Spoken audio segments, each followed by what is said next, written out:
Has there ever been a game that's gotten such bad press before it was even released? I mean, good lord, from the day this game was first announced, it was hated on. Will this game require the expansion pack, the one DK64 needed? Or, at 25 seconds me, Alien Wars, that reminds me of Contra. 1 minute, also me, oh no.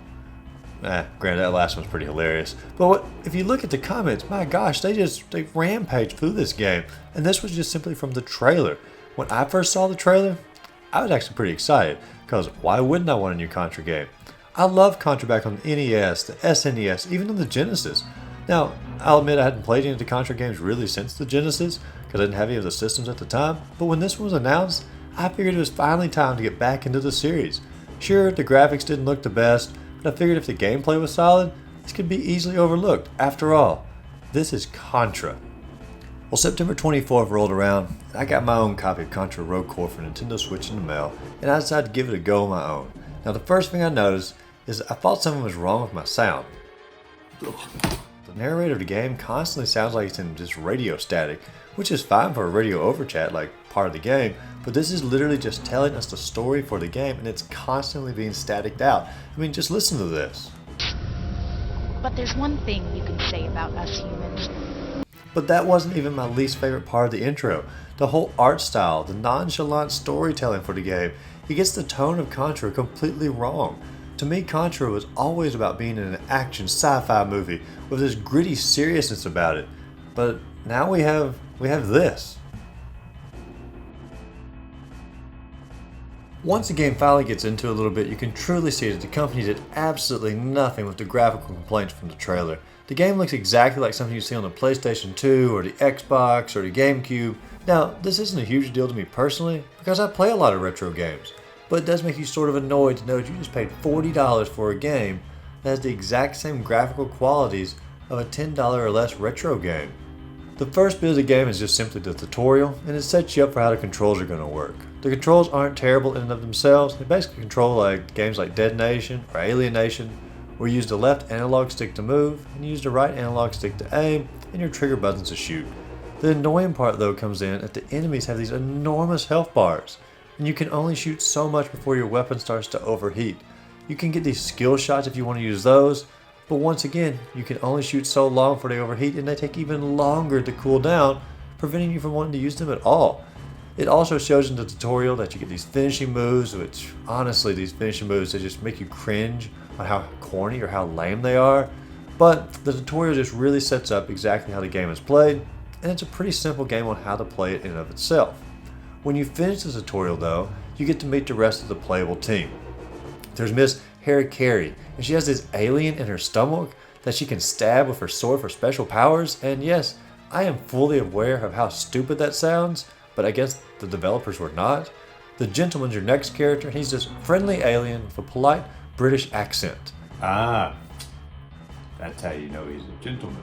And then finally we get to our last character that's playable, which is the Hungry Beast. And it looks like a panda, and you think it's a panda, but it's not. It's just simply a panda cyborg with a human brain.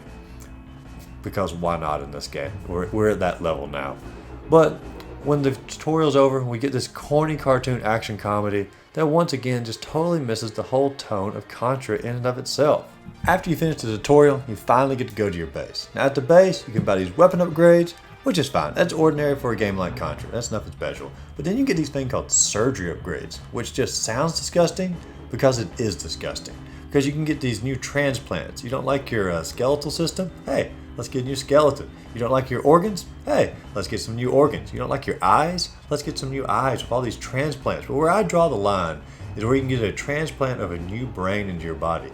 Like, who would ever do such an upgrade? It wouldn't even be you anymore. Brain stuff like this has always been something that I genuinely hate, and despite it being small, it really does just reinforce the already grossly annoying tone in the game. Now, you can also choose missions and modes to play from your base here, and I tried to do some multiplayer matches just to test it out so I could talk about it in this review for a little bit, but I waited a solid 5 minutes and just still couldn't find me a match to go into, and so at that point I said forget this multiplayer stuff, I'm just going to move on to the single player mode.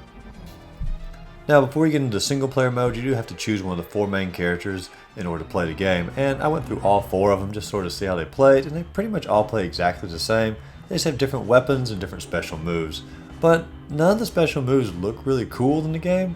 They're just confusing, and they just showcase how bad the graphics really are. I think my favorite though is where Kaiser, he literally rides his rocket or his bomb straight into the ground, just blowing everything up, and it's like, why would you do that? You're obviously going to die if you did something like that, and it just doesn't make any sense. But that also leads into another weapon that doesn't make any sense. Miss Harry Carey, she had this weapon called the chainsaw.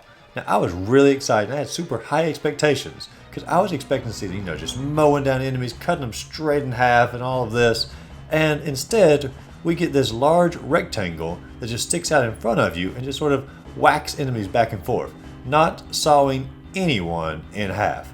Even her special moves, where she gets to use this supercharged stomach alien sword where she stabs it in there, the camera cuts away so we don't actually get to see her kill anyone.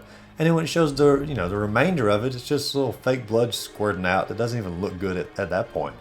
Outside of these lame special and alternate weapons though, the game plays just like the tutorial taught us it would.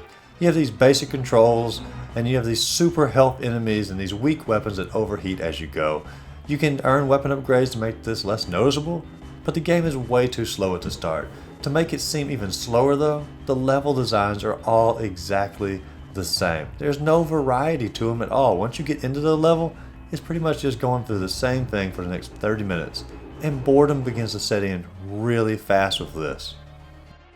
I gave this game several hours of my time, and honestly, it just never got better. You'd find these little upgrades that you were going to look forward to, or these weapon upgrades, or these surgeries, but ultimately, they just all end up disappointing you. If you're going to co-op the game, I can see you having some fun with it, because you might be laughing at the game as you went along, sort of like you do when you go see these horror B-movies, but you're not going to be really having a great time with the game in and of itself. The whole game just felt like a crappier version of Alien Nation on the PlayStation. It had nearly the exact same controls, the same idea, but it's missing all the cool upgrades, the cool levels, the aliens, the animation, and honestly, it's just missing out on the fun. And just look at that. Alien Nation is only $5 on the PlayStation Store versus the $40 game price tag for this. If this game didn't have the word Contra in the title, I can't see it being downloaded by anybody, because they just simply load the trailer up, they see the dated graphics, and they just move right along, especially for a $40 price tag.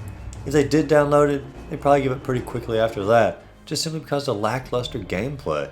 I mean, it's not hard to control, but it's just a lot of annoyances after that, like the enemies with their super high health bar, and you have a weapon that constantly overheats, or you have these weapon upgrades that don't really upgrade your weapon that much, or you can do these surgeries that are just annoying as you go, and the special moves that aren't really special, they just look crappy as you go.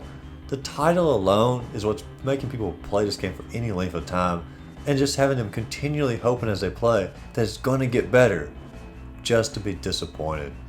Do yourself a favor and skip this game and go download Alien Nation. You'll save a ton of money, and honestly, you're going to have a whole lot of more fun out of it too. If you enjoyed this video, please like and subscribe to the channel. We upload every Tuesday and Thursdays, and sometimes in between. As always, find a great game to play, and just have a great day.